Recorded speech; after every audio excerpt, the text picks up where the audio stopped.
la favola di Adamo ed Eva.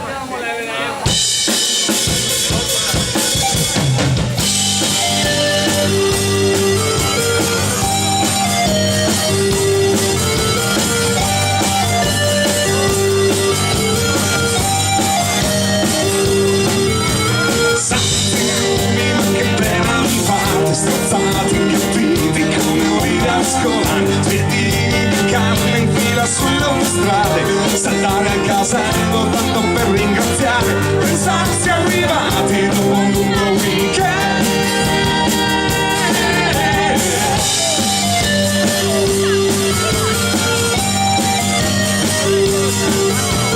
Chiedo bene, trovo un po' esagerato, pagare per volte un litro di benzina, sentirsi ridire con sorrisi di rame che sono costretti dal mercato dei cambi a farmi cagare per le vostre bugie.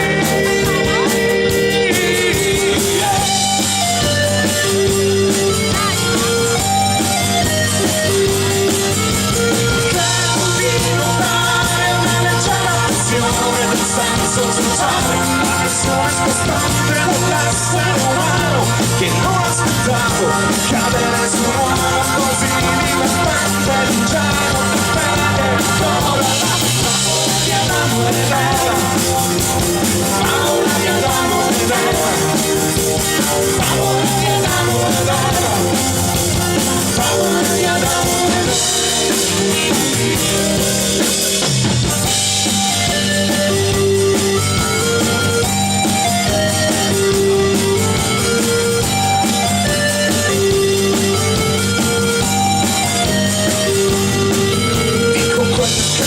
Se faccio quello che dico, l'azione importante, siamo uomini troppo distratti da cose che riguardano vite, fantasmi futuri, dal futuro toccare, mangiare, tossire, ammalarsi d'amore.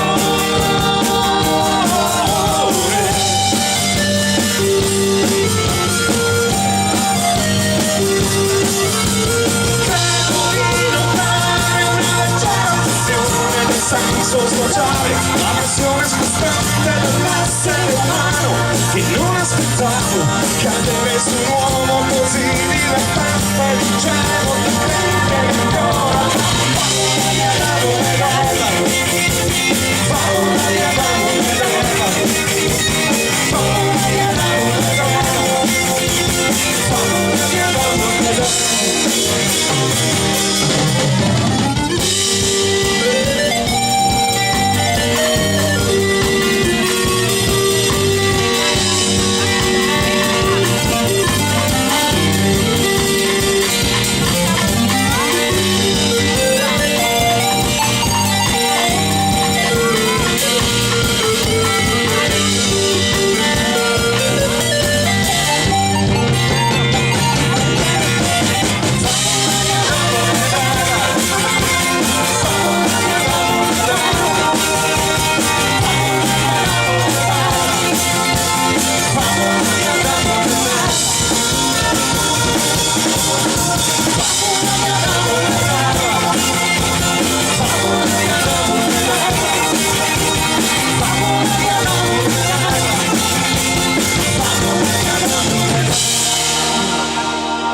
Max Gazzè, favola di Adamo ed Eva.